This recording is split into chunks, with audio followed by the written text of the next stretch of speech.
Hi, everybody, and welcome to the D&I Lab Talk and Diversity Factor about well-being and inclusion in an online workplace.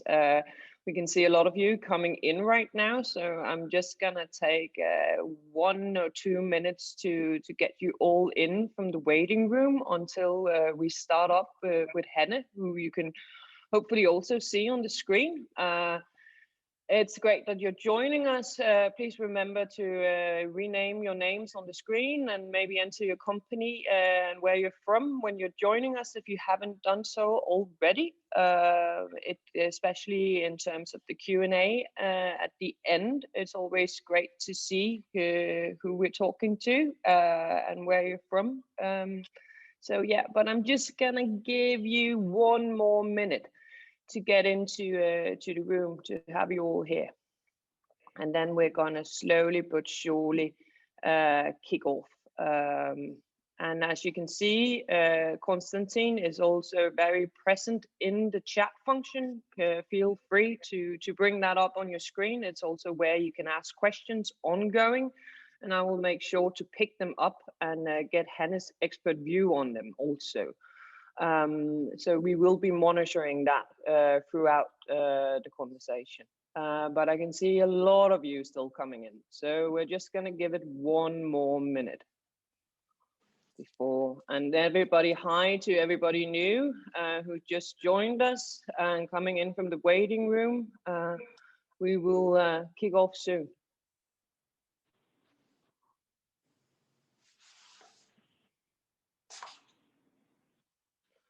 And maybe I should say to everybody, again, thanks for joining us. And we're just waiting for the final ones to get in from the waiting room, that we will be recording this session and sharing it afterwards. If you want to receive the recording, just let us know. If you want to share it inside your own organization or use it for research, you're more than welcome to.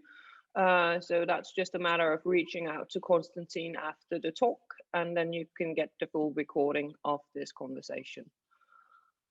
But yeah, you're steadily but surely coming in. It's nice to see that so many are interested in talking about well-being and online inclusion, and we got just a person for that. I think we will slowly but surely start off. I can see that a lot of you have come in now, and I will kick off and say hi and welcome to everybody to Diversity Factors D&I Lab Talk about well-being and online inclusion.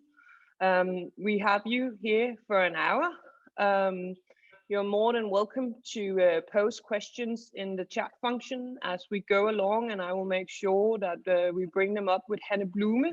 And also very much warm welcome to you, Hanne.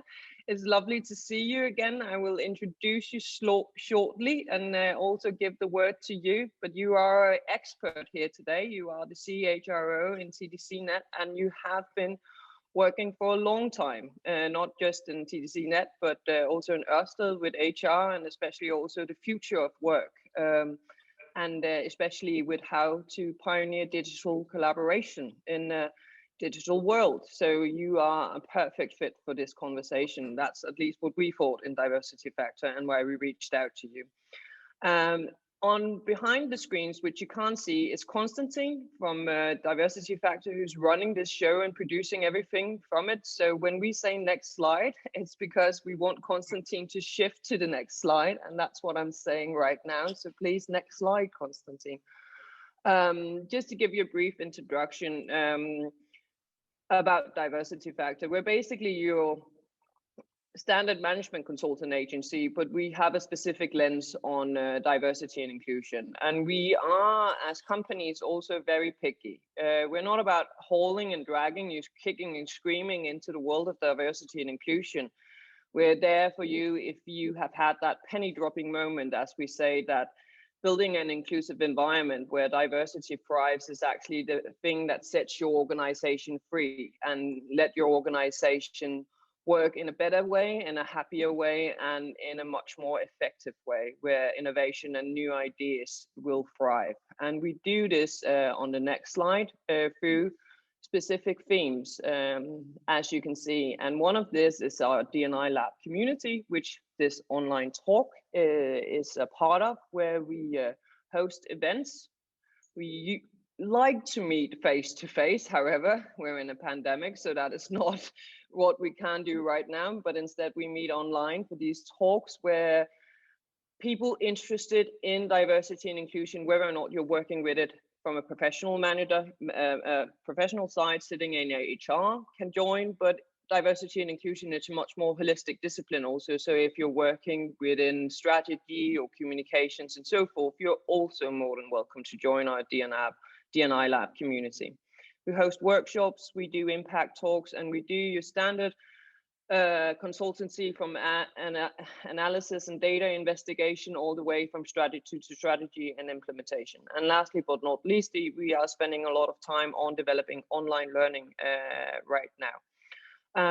But enough about us. If we go to the next slide, we have invited Hanne Blume here today to talk about how we can build an inclusive environment for our organization, for our employees, and ensure well-being and a great mental state of health, not only in a pandemic as we're in the midst of right now, but also going forward. And the reason why we have invited Hanne is because she has been working a lot in TDC NET, where she is the head of HR, on how to pioneer digital collaboration. And she will just spend the next 10 minutes talking about some of the experience and the learnings they have gained throughout this work they have done. And then Hanne and I will go into a discussion about how we can use those learnings right now, while in the midst of a pandemic, but also going forward, where we will probably be in a more, can you say, hybrid model. I think Hanne and I agree on this point that this would probably have happened no matter what. The generation entering the workforce wants a much more flexible working scheme. However, what we saw with COVID is that we just accelerated this development. So how do we, first of all, build a structure and a culture that is geared to handling working from wherever, whenever? But how do we also ensure that our employees and our leaders are geared to, can you say, feel a part and belonging to the organization, to the culture, when we can't meet at the coffee machine maybe every day? And you're more than welcome to ask questions during, again, as I said, the chat function, and I will grab them and send them forward to Hanne and so forth. But we will also spare time in the end for a quick Q&A, 5 to 10 minutes at the end, if you thought of something that you really wanted to ask. And a small disclaimer, maybe Hanne and I have known each other for actually many years. We used to work together in what was then called Dni when I was in media relations, and Hanne was the head of HR back then. And we have a couple of war stories under our belt also from that time that I think we could use a lot of time talking about, but we will not do that today. But I will now give the word to Hanne, just one final thing for those who maybe not heard it in the beginning. We are recording again this session, so just so you know. But Hanne, take it away from the next slide. Thank you, Helene, and thank you for this very nice introduction, and thank you for having me here. It's I think it's a topic that is extremely interesting for all of us working not only in Denmark, but this goes for the whole world right now. So I'm happy to share what actually happened to me and also to TDC NET when Denmark was closed mid-March, you know it all, and we were all sent out of the offices. So that was a massive change to the everyday work and the everyday working life. I think most of us have worked remotely for some days a week, and also being traveling and so on. But this was a massive change because then everything had to actually be from the home, because I guess in many offices, and that was actually what happened to TDC NET, only people who were working with in very critical functions could be in the office and the rest were actually sent home. So, but when the weeks passed and so on, most people actually got to know Teams, got to know Zoom, got to know Skype if they didn't do it before. So it kind of worked out. Still, we kind of had to do things differently. We had to book meetings in another way.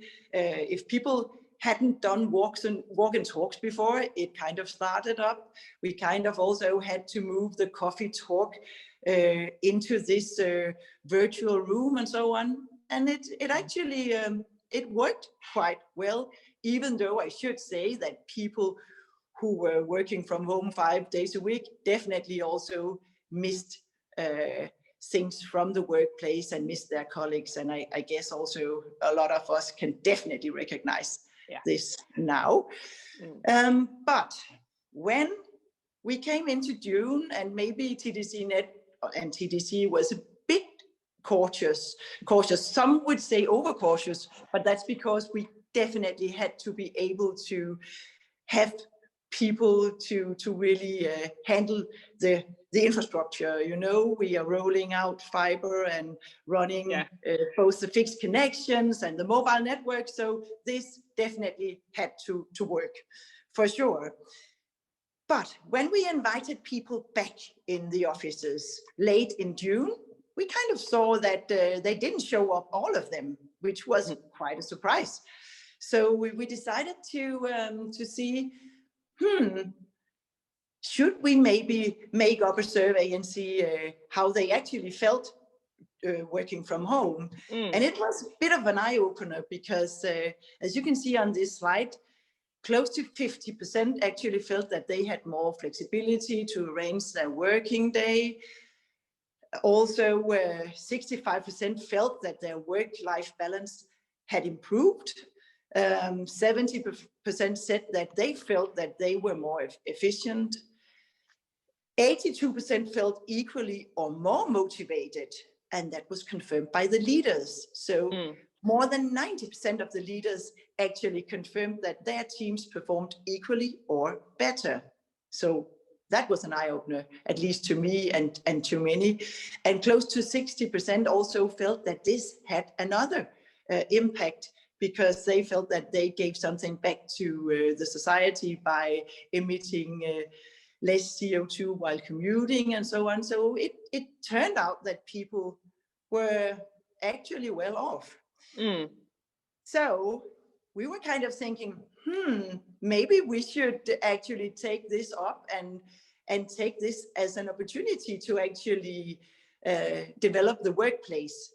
So, and Konstantin, if you change to the next slide, we actually saw this as some kind of a key differentiator, and actually also, to be honest, as a lever for change, because TDC is definitely a workplace where people thrive. We can see that from our engagement surveys and so on, but it's also a very traditional workplace, like a lot of other workplaces, where you are expected to come kind of between 8 or 5 in the afternoon and working from the workplace. So when we could see that people felt that they could actually now arrange their work remotely, it was extremely good. So, and while also being the ones delivering the infrastructure for people actually working from home, why shouldn't we take it up and be the front runner in kind of shaping the workplace? Because as you said, Helene, we actually know that this would, if it hadn't been kind of catalyzed by the pandemic, it would have come in some way anyway. So we then also looked to other companies, and that's on the next slide. And I should maybe say that the next slide is it might be a bit old and a lot has happened since then, but we could see especially that some of the big tech companies like Facebook, Google, a lot of these companies said, work from home, it's not a problem. And it was, they are all having these young people, but we could also which definitely talks to them. We could also see that other more traditional companies like PFA, like DSB, and there were also a lot of articles about Coden and so on, looking into this. So we kind of decided, why shouldn't we? And why shouldn't we be one of the companies taking this the digital transformation into the workplace? So we looked into all this, and we kind of set up some new principles, and it's on the next slide. And it's about, you could say, work anytime, anywhere. Definitely not all the time, but really creating true flexibility. And true flexibility was to us not saying working 2 or 3 days from home. It's something different. There are more to it. We also said, let's take another principle saying digital by default. Some principles about, we want to reduce work-related travel. We definitely then also need to focus on tangible results, because if you are totally disconnected from the workplace, how do you then know actually what to deliver? Yeah. And then we were very we thought so much about how can we care for people, and how can we support the virtual working, and definitely also the mental health. But we were pretty fast in setting up these new principles without knowing all the answers to this. And I should say that we definitely threw our leaders and also a lot of our people on deep water, because we were in a process where we were trying to implement much more value-based leadership. But that was new to our leaders, because they were more used to having some pretty sharp KPIs, and also to be to kind of know from their leaders what to tell their employees. But now they kind of had to invent something new. So we asked every leader to really discuss this with their teams, with their individual employees, and to try to arrange for this, because we also knew that maybe the next wave of the pandemic could hit us and so on. So let's in many ways be prepared. Let's see if we can develop something that is maybe a bit bold. And I think it was bold, actually, especially to our organization. And then kind of develop it. So that was also why we called it Pioneering Digital Collaboration, because none of us had all the answers. And a lot of then leaning into this has just been trying it out.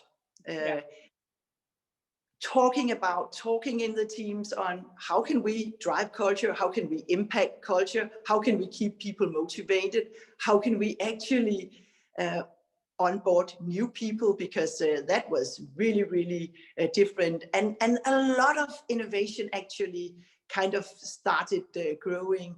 How could we keep people really addicted to the workplace? This feeling of being a TDC NET employee. How could we be innovative? How could we collaborate? And that has been questions that we have worked a lot with since.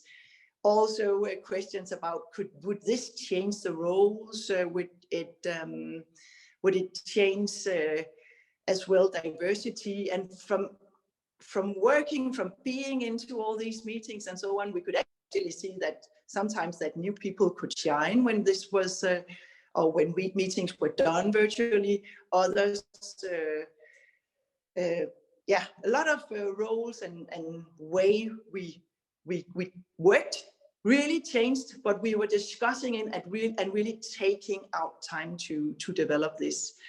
I can say that we also had a case study with 25 of our young talents, because we wanted some of the young talents to really tell us, if we are gonna make up such a hybrid, we are definitely not gonna have a lot of people being fully home-based, because I don't think that will ever work. But if we're making up a hybrid, what should the future workplace then have? What do you say? And they came up with extremely innovative suggestions on how to even furnish the workplace, how to make up more kind of social areas, and how to also actually maybe furnish or the workplace at home. And not only about furnishing, it was also about diversity, about leadership, how to actually arrange for the right performance culture, and lots of things. So we have been pioneering this for the last months. And I should maybe say that today, we talk also a lot about not mixing up the lockdown with the hybrid and the future workplace, because a lot of us have a little corona fatigue. It's maybe not just from working from home. I also think this also comes from our normal life being changed a lot, and from actually being a lot in our home. Yeah. But that will definitely open up. So there are a lot of challenges in this. I need to say a lot, but I see much more also opportunities in order to making up an inclusive workplace, a diverse workplace, a workplace where performance and well-being really go hand in hand. And so that's the journey we have embarked on. And looking into our latest engagement survey, I just need to say that people are still engaged and still happy being in TDC NET, and they're actually proud of us kind of also developing this together. So it has been really as well a lever for change. Okay, but let's jump into a conversation, because as you know, I have a lot of questions to this, and let's maybe start by having this discussion on where we are right now, because as you finished off by saying, of course, there is a lot of second lockdown fatigue and a lot of COVID fatigue probably also. And I told you yesterday about a call I had with my lawyer, and I don't like when my lawyer calls, because as I told you, it's expensive, and we ended up having that conversation for about an hour, which he fortunately didn't charge me for, but we're all colleagues also. Because it was so needed to have that coffee machine conversation. And that was finally something that we could have, which just came out of him calling me up, asking a specific question about something in our company.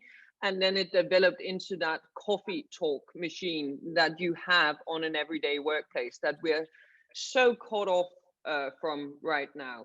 So both looking at it right now, isolated in terms of the pandemic, but also going forward, what are some of the things that you think is so necessary in order to ensure, first of all, that connection to the workplace when we do this, when we work in an online inclusive environment? What have some of your experiences from TDC NET been with this? I think the most important actually is to stay connected, because this being part of a team makes you feel supported. So there are two things to this: being very close to your leader. Actually, it means a lot that that your leader really recognize the situation. And it might be different, because we are all different. We have different tasks. We have different settings, different families, everything is different. Yeah. So it's very individual. So it means a lot that your leader actually asks you how you're feeling, and that you as a leader ask your employees how they are feeling, and really try to arrange for this, because there are homeschooling, there are a lot of things that needs to work out, and we need really to cater for these individual situations. So that's part of it. The other part is your colleagues, because that means a lot.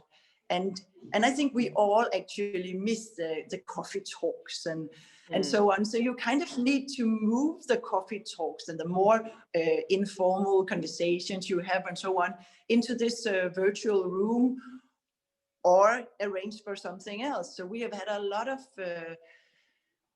people doing these walk and talks and whatever you can do, still taking the needed precautions, or people running together doing things. And we've been much more loose. You can, if you want to also just go for a social talk during the workday, you're welcome, and then work at another time. So we've really tried to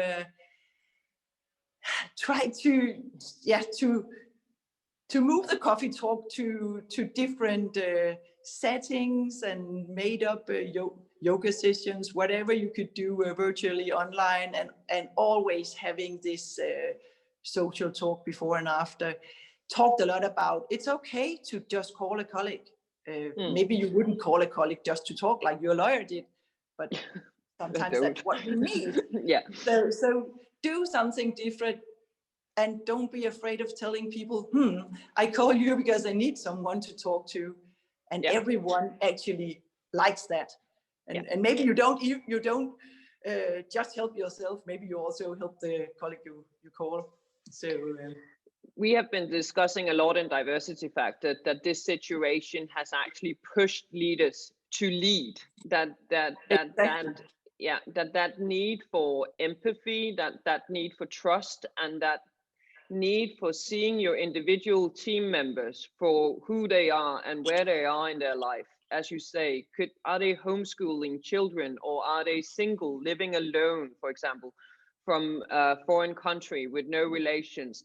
How does those individual needs and individual backgrounds affect the way they bring themselves into an online workplace? And that actually pushes the leader to lead for the first time.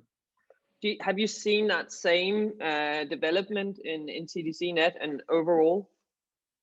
Definitely, and I also need to say that many of my HR partners has been working extremely hard, really also coaching leaders because they need to take time out to really talk to their people and to lead. So we actually also see that that other leaders who don't usually shine that much actually start shining. So and that has been really interesting to follow. But for sure, it is such a different setting. So we have just really tried to get every leader to see this as a development opportunity as well, and telling them, okay, sometimes you will fail, but that's just how it is, and that's how it is to actually also develop the workplace, to develop the organization. So and one of the prime tasks for every leader is to judge performance. You work in a big corporation also, you talk about KPIs, there's probably also a little performance management system hitting somewhere, the succession planning, talent development, and the annual performance appraisal. And looking back before COVID, and I was also a leader who maybe in some incidents judged performance by presence and not on results as such. I could sit there and be like, oh, it's 9 o'clock and you haven't shown up yet. Are you doing your work? How do we actually, when we have this go-to setting in our leadership and in the way we drive behavior and in the way we drive performance, where we think about performance as presence and not results, how do we set up a structure and a system that ensures that our leaders are able to judge performance on results and not presence? Yeah, and that's an extremely good question, Helene. Thank you for asking that, because you're welcome. Take it from here, Hanne. We have worked a lot with our performance system, because if you are disconnected to the workplace, and you're not sitting in front of maybe your leader, whatever, talking,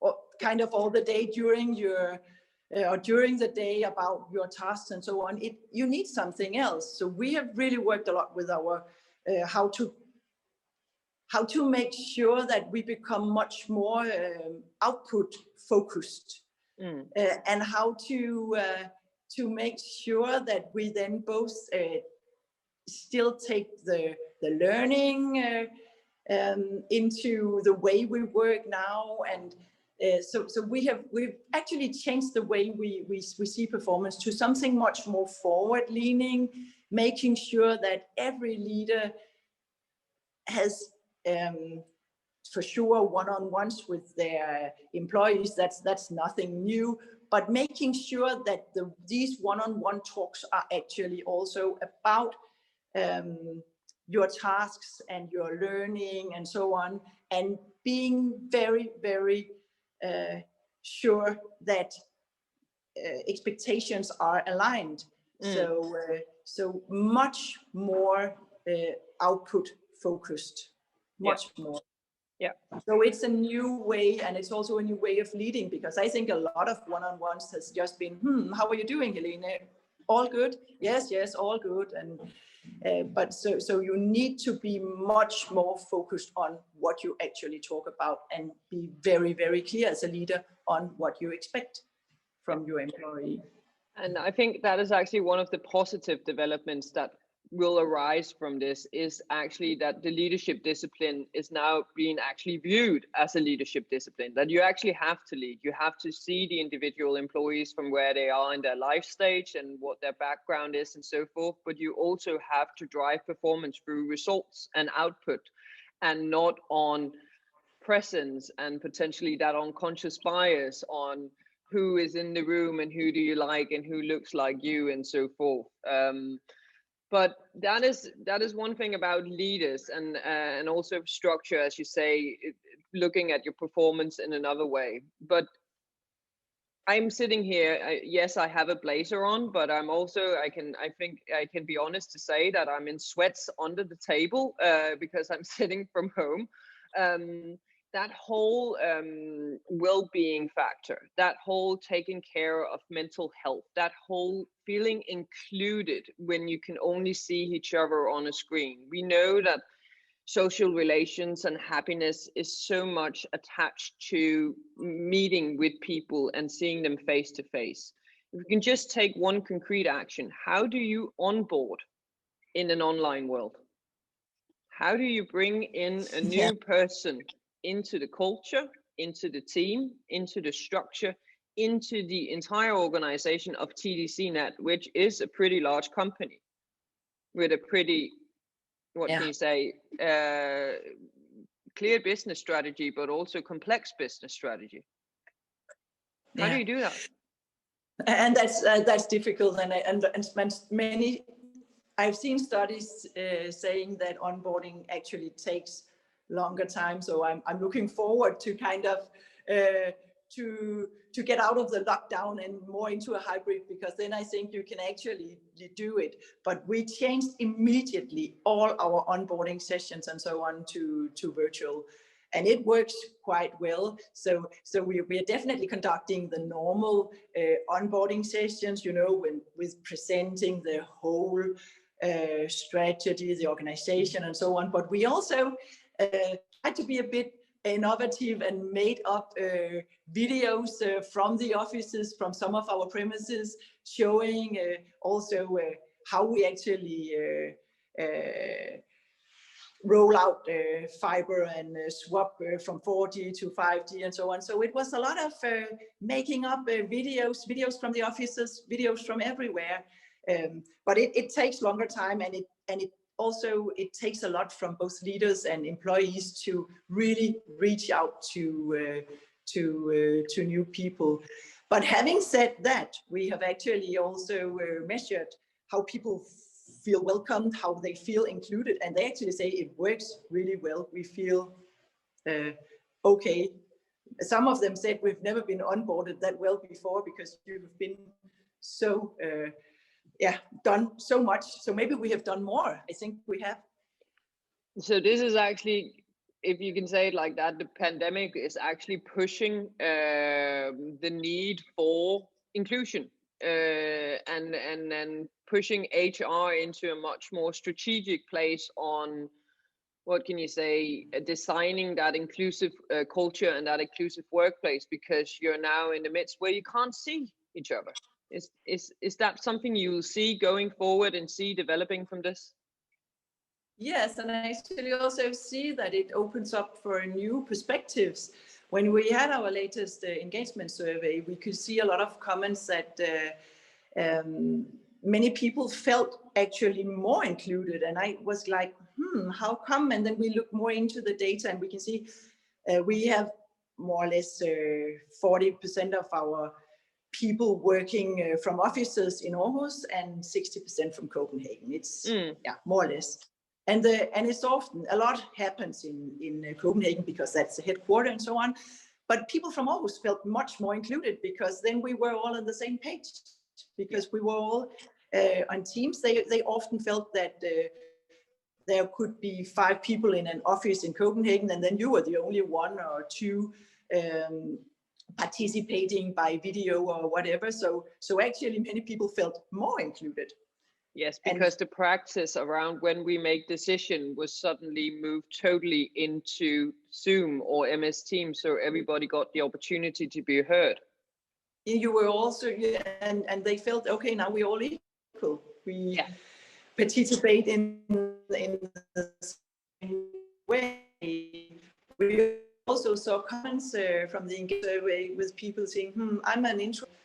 I feel I can, when it's virtually, it's different for me. Then I feel I shine more in these meetings. That's what that the was introverts said that, or you felt the connection broke a bit. So it's introverts who say they feel more included in the engagement survey because they feel better seen. Yeah, exactly. Yeah. That is really, really interesting. So that was also a surprise for me because and we have also seen this from other studies. For example, when we talk about different diversity parameters, often when we talk a bit about diversity in Denmark, it's much related to women in leadership. However, there are other diversity parameters.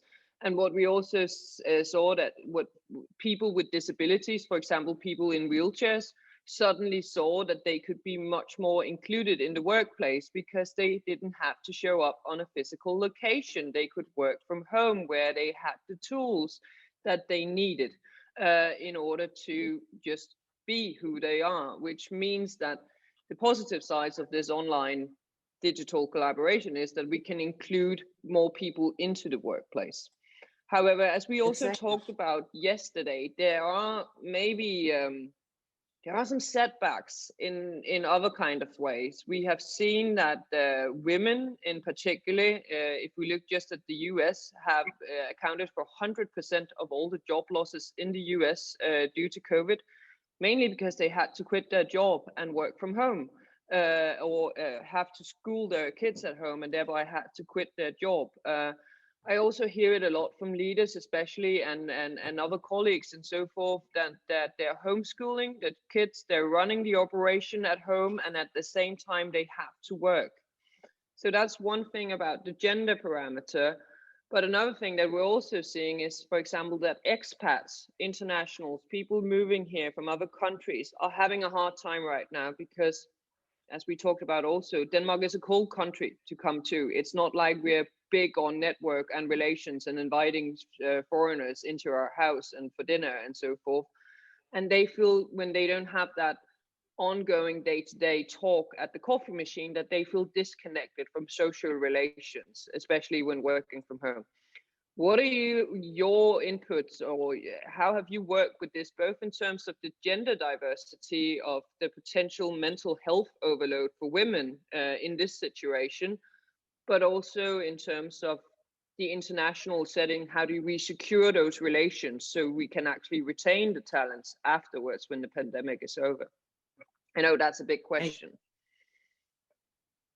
Yes, that's maybe it's two things, but first of all, I have been a bit worried actually for the diversity and for women, because I can see myself actually doing much more of the work in the home, and I think a lot of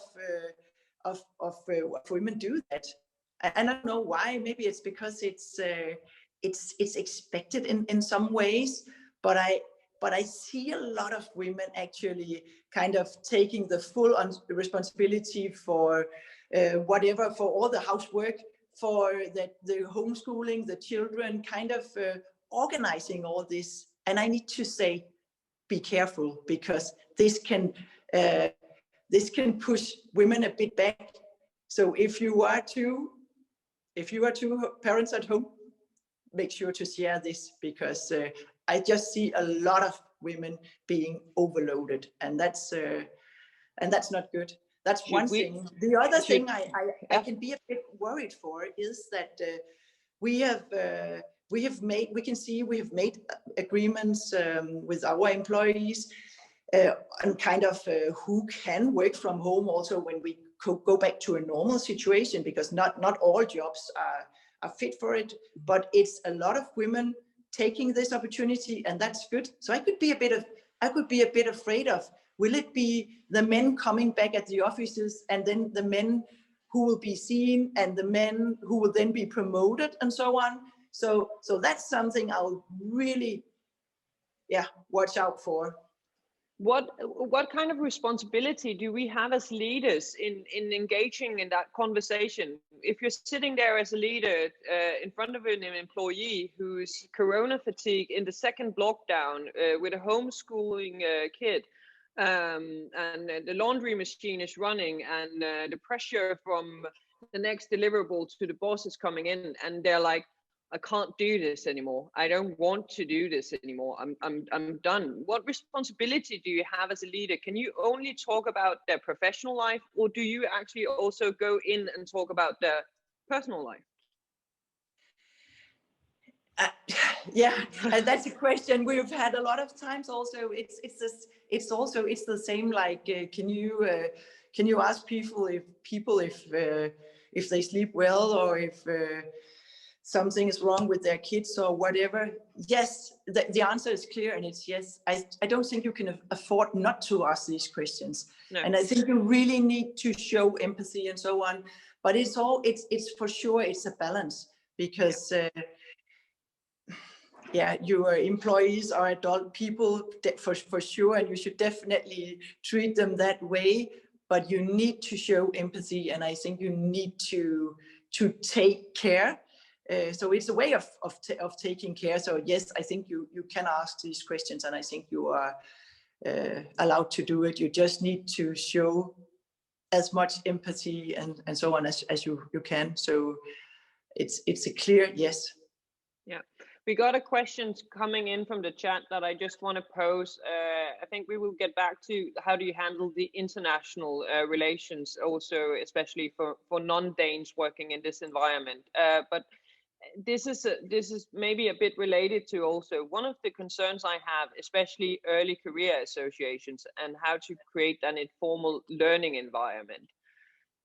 As it poses, when you're early in your career, you learn a lot from just overhearing conversations in the office. When it's moved to the virtual environment, you have to be proactive in reaching out. But what I experience is that you don't always know what you don't know. So you miss out on a lot of learning. And we also talked about how do you ensure learning, because there is side-by-side learning. There is learning from just overhearing things. There is learning from that conversation with your colleagues every day. And I remember that it was especially important in my career to walk around in Dong Energy, for example, back then, and talk to a lot of people to learn about the business and to learn about different functions and so forth.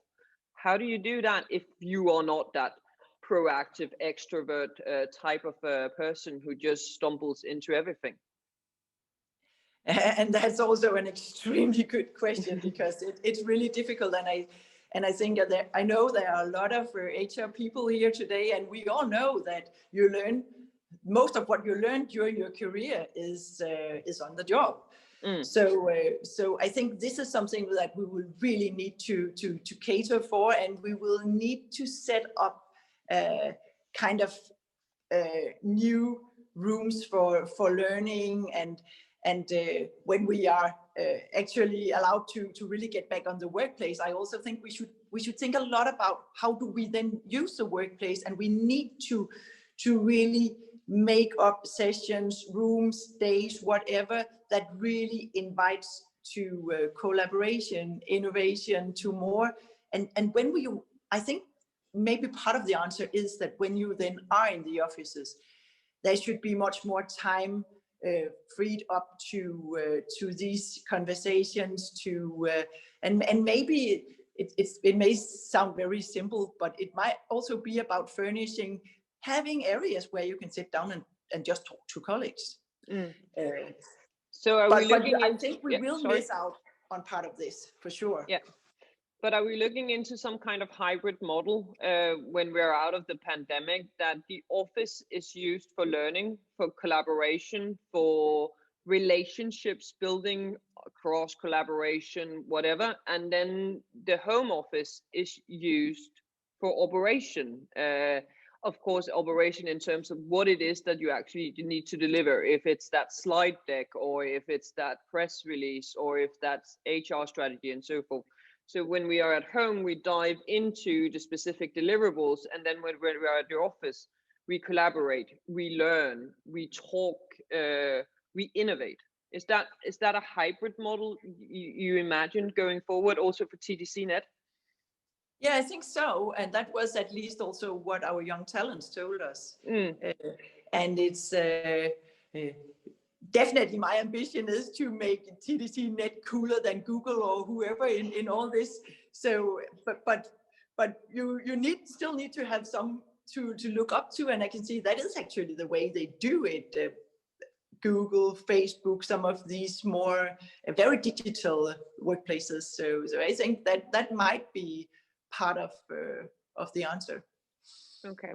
I have another question here from the chat. What thoughts do you have in relation to employees returning to the workplace? If some have been working in the office and others from home, there could have been created subcultures. And we, of course, know subcultures from every part of an organization. I think everybody who's ever been in a big company can say, oh, there are the people down there in operations, or those are over in safety are a bit more, and so forth. But when you start to kind of re-onboard everybody into again, and also into this maybe hybrid model that you're aiming for in TDC NET, what have you discussed around cultures, subcultures, and how you navigate that from both a leadership position, but also in a structural HR position? Yeah, and that's also a very good question. I think one thing that will be extremely important will be kind of the overall communication to make sure to keep talking to the purpose, to the values, to kind of in that way really have the foundation for a good culture. I think that's part of the question. But subcultures can definitely always come, and therefore I also think it means a lot, and it's on the leaders and it's also the employees themselves to show up and to think about being connected all the time, because the worst thing is if you in some way gets disconnected. But I'm not sure, it's a very broad question. I'm not sure that I have the answer not to build subcultures, but I would say if you become too far away from the office, you are maybe that's possibly the worst thing that can happen, also in order to make small clusters. So to be part of all the small social setups and so on. That's Yeah, I have But another I don't, question. it's not a place where I have a clear answer, actually. It's a difficult one. It is a difficult one, and it's also because and I agree with you in that establishing the right foundation for the culture with your vision and your purpose. However, at the end of the day, when we walk through those speed gates or when we log on to Teams or Zoom, our individual behavior and the way we are and our opinions also adds into that culture. So I think a lot of cultural work also has to do with, of course, establishing the right foundation and having the right structures to support that foundation, whether or not it's the performance management system and so forth, but also having that honest conversation from leaders to leaders and leaders to employees and from employees to leaders and across everybody's teams, is that our individual behavior can affect the culture as much as the vision and the structures. So how do we prone for a behavior that is inclusive also, no matter whether or not we are online or offline in the office? And I think if you're on that page, it's okay to have different subcultures that don't, of course, derail from the overall vision of what culture you want, but just to ensure that it is still connected to the values of that organization. Yeah. Okay. But I have another, there's a lot of questions coming in from the chat, Hanne, and I think we should take some of those. Does TDC have a formal flexible work policy toolkit, best practice kind of document? Or is this left up to the individual leaders to discuss with their reports?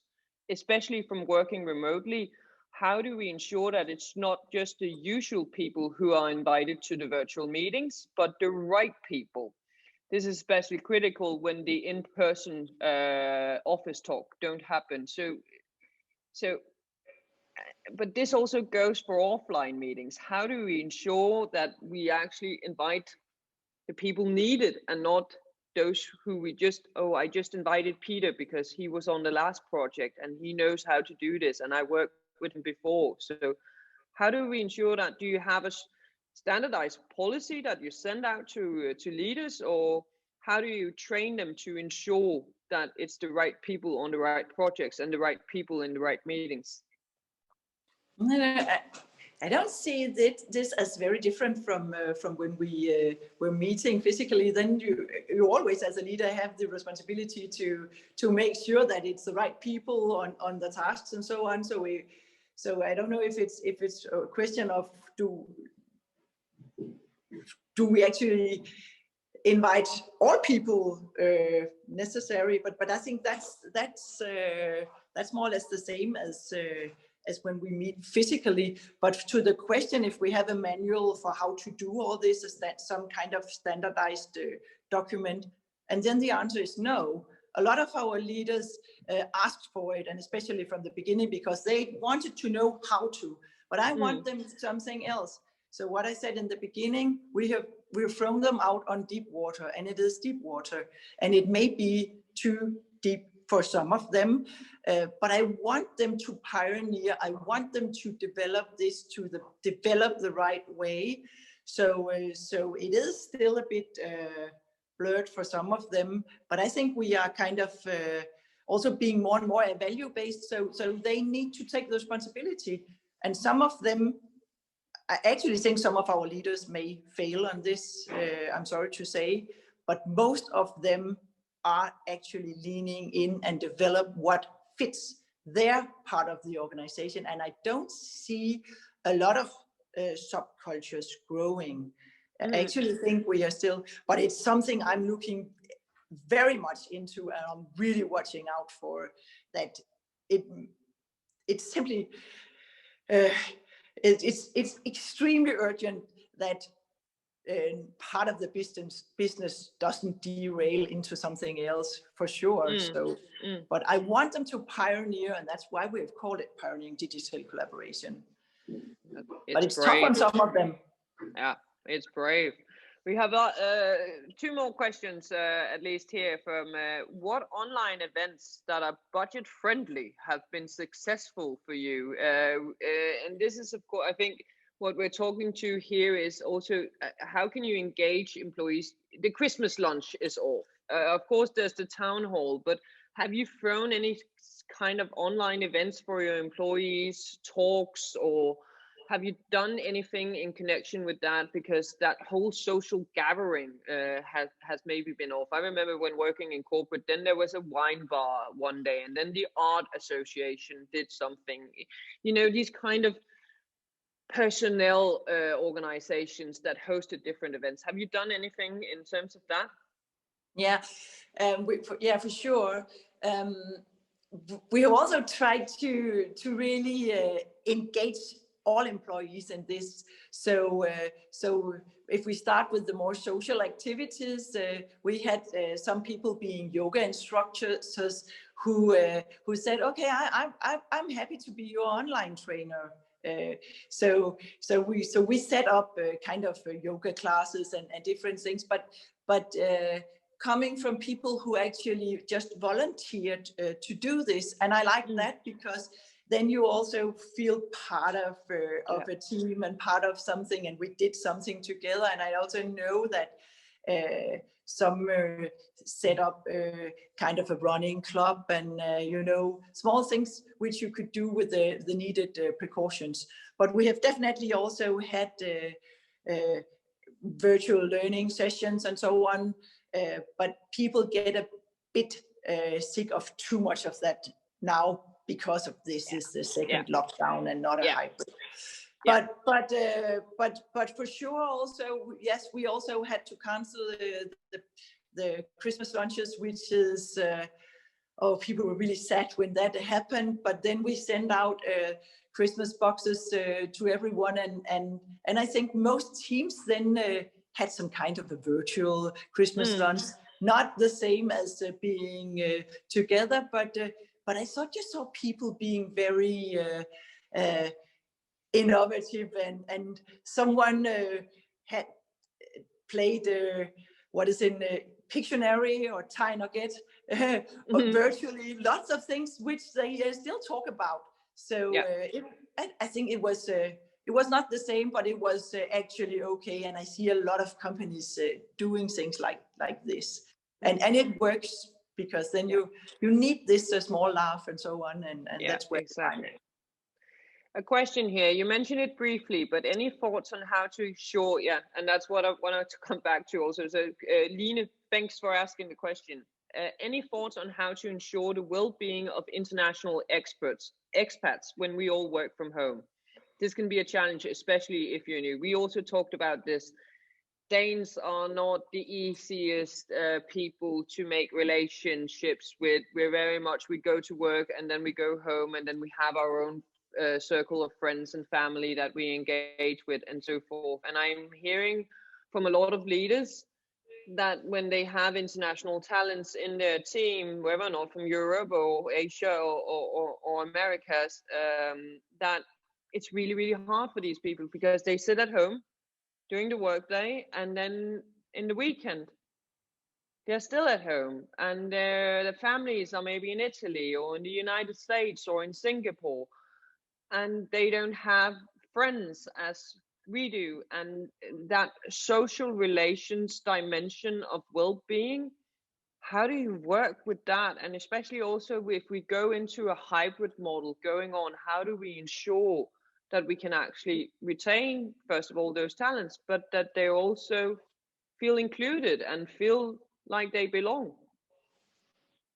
Yeah, it's a good question. We don't have that many expats, however, we have some, and we actually allow many of these expats to work from their home country.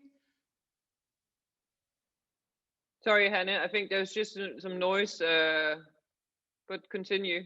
Yeah, some of our expats who have tasks which they could actually just solve from their home country, we have simply allowed them to work from their home country and then to fly in if it was necessary, because that's but but I think the same rule. It's the same rules as always. Denmark is not only it's not only the cold winter. It's also us. We don't invite people, and it's so there is a lot on both the teams and the most on the leaders to make sure that these people thrive. And it's so really stay connected with these people. Make sure to care for them. Be even more on them by then invite them for a social talk or for a walk and talk or for whatever. But I think the best advice is actually that people who can work for some weeks from their home country, that might be the best solution actually. Yeah. But it's a difficult one. That's a very difficult one.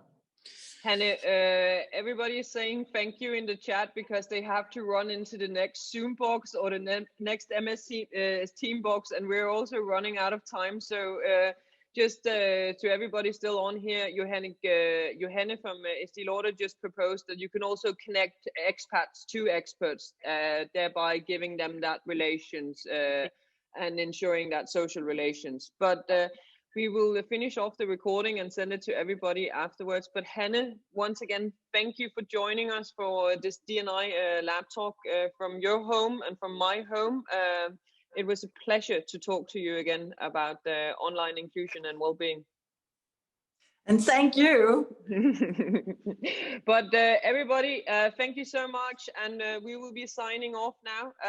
It was great to have you here, and we will email you with the recording and also some tidbits learning, I think, that we can derive from what Hanne has said. So have a great day in Zoom land or in MS Teams land or whatever you're on. We hope to see you for the next D&I Lab Talk.